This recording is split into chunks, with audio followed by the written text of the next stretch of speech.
तो संसद सुरक्षा चूक पर सदन में जमकर बवाल हुआ, जिसकी गाज गिरी विपक्षी सांसदों पर। जबकि लोकसभा अध्यक्ष दलील देते रहे कि मामले की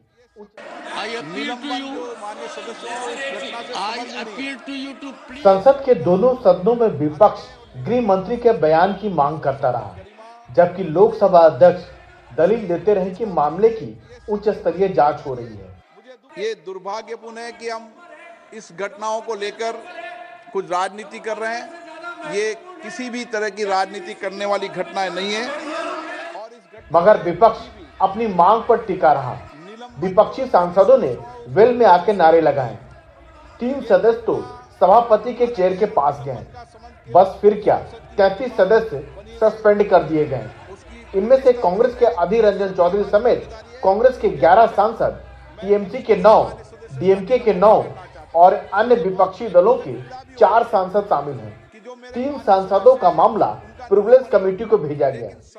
हम सबने मिलकर के तय किया था कि हम इस प्रकार से प्लेकार्ड नहीं लाएंगे, नारे नहीं लगाएंगे, वेल में नहीं जाएंगे और आप कृपया करके अपनी सीट पर जाइए, कोऑपरेट कीजिए, क्वेश्चन आवर चलने दीजिए। परंतु जैसा सबने देखा, उन्होंने अनुरोध स्वीकार नहीं किया, हाउस को स्थगित करना पड़ा, क्वेश्चन आवर नहीं चला। कोई ऐसा काम नहीं किया हूँ कि मैं कोई पर्ची फाड़ के बिक रहा हूँ, चाहे तख्ती लिए हुए था, ऐसा मैं काम नहीं। अध्यक्ष जी इस चीज को नहीं समझे, वो एक तरफा होके पार्टी, अब वो लोकसभा के अध्यक्ष नहीं बल्कि भाजपा के अध्यक्ष हो गए। तानाशाही की चरम शिखर पर पहुंच गई है सरकार।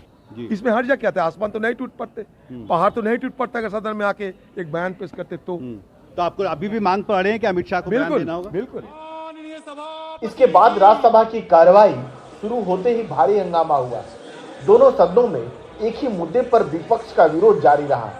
राज्यसभा में तो 45 विपक्षी सदस्यों को सभापति जगदीप धनखड़ ने पूरे सत्र के लिए निलंबित कर दिया। इनमें से 11 सांसदों का मामला विशेषाधिकार समिति को भेजा गया है। This house having taken a very serious note of unbecoming conduct, disorderly conduct of be suspended from the service of the council for the remainder of this session. मैं समझता हूँ ये उनकी प्री प्लान स्ट्रैटेजी थी। वो चाहते ही नहीं थे कि हाउस अच्छी तरीके से चले। गृह मंत्री जी जिनका काम है देश को महफूज रखना, वो सदन में आए, दोनों सदनों में आधिकारिक बयान दें, वो नहीं आ रहे और उसके बदले इस तरह की चीजें हो रही हैं। दोनों ही सदनों में पार्लियामेंट्री अफेयर्स मिनिस्टर को ढाल बना के रेजोल्यूशन पास कराए जा रहे हैं। इससे पहले 14 दिसंबर को लोकसभा से 13 और राज्यसभा में 1 सांसद को निलंबित किया गया था। विपक्षी सांसदों का कहना है कि सांसदों का निलंबन लोकतंत्र पर हमला है। वहीं सत्ता पक्ष कह रहा है कि संसद में नारेबाजी और तख्तियां लेकर आना सही नहीं है। संसद के दोनों सदनों में अब 92 सांसद निलंबित हो गए हैं, इसलिए कि उस संसद की सुरक्षा पर चर्चा और गृह मंत्री से बयान देने की मांग कर रहे थे। यह संसदीय लोकतंत्र के लिए गंभीर चिंता का विषय है। यह सबको देखना होगा कि संवाद बना रहे और संसद की गरिमा भी बनी रहे। नई दिल्ली में हिमांशु शेखर और अशोक महाले के साथ राजीव रंजन, एनडीटीवी इंडिया।